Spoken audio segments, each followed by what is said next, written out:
سلام خدمت دوستان عزیز، وقتتون بخیر باشه. خنجر هستم از تریتکس. با تحلیل بیت کوین خدمتتون رسیدم. امروز می‌خوایم با هم بیت کوین رو تحلیل کنیم و بررسی کنیم که چه اتفاقاتی افتاده و در واقع ببینیم تو هفته پیش رو چه معاملاتی رو میتونیم روی بیت کوین انجام بدیم. شرایط بازار بسیار حساس شده، تو یک ناحیه عرضه بسیار بسیار مهم هستیم و هر لحظه باید انتظار یک حرکت شارپی از بیت کوین رو داشته باشیم. خب اول از همه ما توی تایم روزانه بیت کوین رو بررسی میکنیم. ببینید خب واگرایی بیت کوین هم توی مکدی و هم توی در واقع RSI کاملا مشهوده. واگرایی حجمیش هم مشهوده، یعنی ما کاهش در واقع حجم بیت کوین رو در تایم روزانه داریم، هم توی اینجا داریم هم تو کل این روند داریم. از همه اینها مهمتر در واقع خدمتتون عرض کنم این ناحیه هستش که بهتون گفتیم که توی RTM ما به این ناحیه میگیم MPL Maximum Pain Level، یعنی این جایی که بیشترین سفارشات در واقع حالا یا خرید یا فروش بستگی به اینکه توی یک ناحیه تقاضا باشیم یا عرضه باشیم هستش. اینجا دوستان برای من MPL محدوده 44200 تا 47444.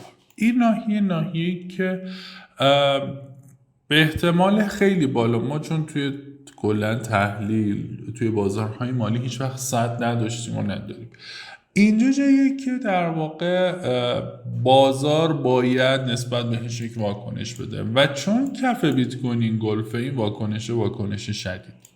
نکته بعد این که ببینید RSI در واقع تایم هفتگی ما دیگه خیلی تو ناحیه اوورباوته، یعنی دیگه اصلا خیلی اشباع در واقع خرید انجام شده و اصلا اینجاها جای مناسبی برای خرید نیستش. من هفته پیش بهتون گفتم من انتظار دارم بیت کوین یه بالا بده، ولی آلت کوین ها رو شما دریابید و آلت کوین ها رو زیر نظر داشته باشید. همونطوری که دیدید این هفته یک سری از آلت کوین ها مثل کاردانو، مثل در واقع ماتیک، مثل لایت کوین، اینها پامپ های خوبی داشتن. علتش این بود که اینها جامانده بودن، باید پامپ می شدن و انجام شد.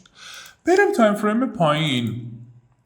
ما تو تایم فریم پایین یه همچین در واقع رایزینگ ویج رو ساختیم، ولی من خیلی با این الگوها در واقع ترید نمی کنم، خیلی هم حال نمی کنم باشون. من با چی بیشتر ترید می کنم؟ من میگم که این کفه برای من خیلی مهمه، کف 42821. دوستان این کف این گلف بشه، یعنی نمیخوام من کندل زیرش ببندم، این گلف هم بشه یه شادو بزنم برای من کفایت میکنه. این زده بشه خیلی دیگه شرایط بازار جذاب میشه و میدیم برای تارگت های پایین تر. اولین تارگتتون میتونه رو محدوده 39800 باشه و اگر خدای نکرده که این اتفاق خواهد افتاد، بیت بیاد محدوده در واقع 34842 زیرشو بزنید، دیگه روند کلی بیت کوین تا 7 ماه حداقل نزولی خواهد شد و یک سیکل نزولی به شدت جذاب رو خواهیم داشت. حالا اون موقع دیگه بازار ریزش میکنه، دیگه اون موقع میتونید خریدهاتون رو انجام بدید و خدمتتون عرض کنم خریدهاتون رو تو کف، خریدهای جذاب و ارزهایی که توی این سیکل خیلی پامپ نشدن. و بهتون هم یه تکنیک خواهم یاد داد که متوجه بشید کدوم ارزها جامانده های بازار هستن. خب این از بیت کوین. بریم توتال رو هم با هم ببینیم. بهتون گفتم هفته پیش توتال باید به یک ناحیه برسه و ما از اون به بعد در واقع اصلاح رو داشته باشیم. اگر نگاه کنید 1.5 تا 1.6 تریلیون دلار بود تا این دقیقه، این ناحیه بود دیگه، براتون کشیدم تو ویدیوهای قبلی هم هست، میتونید برید ببینید. ما به این ناحیه برخورد کردیم هفته پیش، دقیقا رو همین کندل ها بودیم تقریبا که گفتم این میشکنه و بعد تا اینجاها بیایم بالا و دقیقا این اتفاق افتاد. اومد اینجا داره گیر کرده، اینجا یه پیوت تقریبا ساخته. حالا ما میتونیم از اینجا انتظار اصلاح پله اول تا 1.425 تریلیون دلار رو داشته باشیم تو نمودار توتال. این نمودار توتال رو دوستان خیلی جدی بگیرید، نمودار به شدت مهمه. گفتم اون گپه که بین نمودار بیت کوین و توتال افتاده باید تا اینجاها پر بشه. دقیقا این اتفاق برای توتال افتاد و تا اینجا خب رشد داشت. توتال میگم پله اولش تا اینجاها میتونه اصلاح داشته باشه و توی تایم 1 ساعت هم نگاه کنیم نمودار توتال رو خدمتتون عرض کنم. توتال تقریبا تغییر روند 1 ساعتش رو داده، ولی حالا ما بیشتر چون با بیت کوین کار داریم منتظر اون 42810 میمونیم. عدد دقیقش رو تو ویدیو گفتم. دامیننس تتر همینجا یه پیوت داره دوستان، ها کنید ما اینجا اومدیم ریزش کردیم، یه کندل بازگشتی دادیم رفتیم بالا، دوباره به همون ناحیه برگشتیم بالاش هم نقدینگی ساختیم. دامیننس تتر هم رو ناحیه حمایتی بسیار بسیار مهمی. دامیننس تتر بتونه بیاد بالای، من این عددم بزنم براتون، همه عدد جذاب دارم بهتون میگم، 5.88 دیگه اون سیکل بیت کوین هم خیلی جذاب میشه. پله اولش تا 6.20 میاد بالا، بعد از 6.20 رو بتونه رد کنه پله بعدیش تا 6.7 بعدش دیگه تا محدوده 7.7 دامیننس تتر بالا خواهند آمد و واگرایی پشت سر همه 4 ساعته‌ای که داره میده نشانه خوبی برای یک روند صعودی در دامیننس تتر. دوستان روند دامیننس تتر و بیت کوین کاملا با هم متفاوتین رو حواس باشه، دقیقا برعکسه. خب بریم آنچین هم ما هم بررسی کنیم. طبق روال گذشته ولتای 100 بیت کوین یک مقدار فروشنده بودن، ولی از همه مهمتر ولتای 1000 بیت کوین.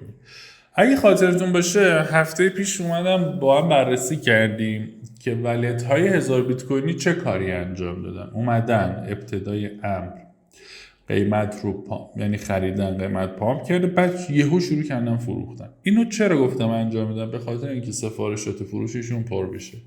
دقیقا همین اتفاق داره میفته و من خیلی ناراحتم برای دوستانی که مثلا رو 44,000 تا 43,000 تا الان دارن بیت میخرن. نمیدونم کجا میخوام بفروشن، به چه تارگتی میخوام بفروشن، ولی حواسشون باشه این سری هم 69 بیت خریدن و هنوز که هنوزه این بندگان خدا تو ضررن و حداقل 40% تو ضررن. پس بدونید دوستان کجا میخرید. حتی اگر اینوستر یا سرمایه گذار هستید تو سقف هیچ سرمایه گذاری خرید انجام نمیده.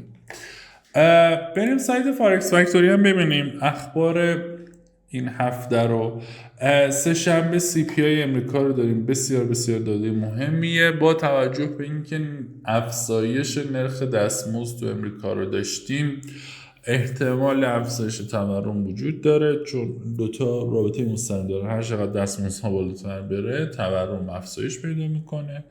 این برای من مهمه و اینکه ما هنوز با CPI سالانه‌ای که فدرال رزرو دنبالش خیلی فاصله داریم. فدرال رزرو دنبال تورم 2%، ولی تورم امریکا فعلا 3.2% و شما نگید خوب مثلا کلا 1.2% فاصله است. این مثلا 0.1% به زور کاهش پیدا میکنه.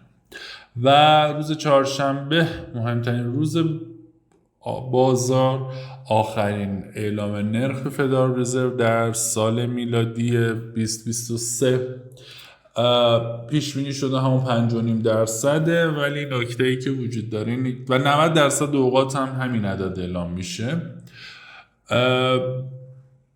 سخنرانیش بسیار بسیار مهمه چون تقریبا یک اشاره هایی به سال جدید مالی میکنه و اینکه چه تصمیماتی رو میخوان در سال مالی جدید بگیرن. خیلی مراقب باشید دیگه. یا آخرای سال میلادیه، اینها تصفیه‌های مالی شرکت ها هستش، صورت‌های مالیشون رو میخوان قرار بدن.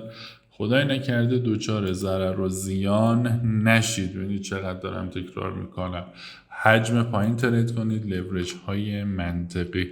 این 42821 که بیت کوین هم فراموش نکنید تو صرافی بایننس. امیدوارم که پرسود و سلامت باشید. یا حق.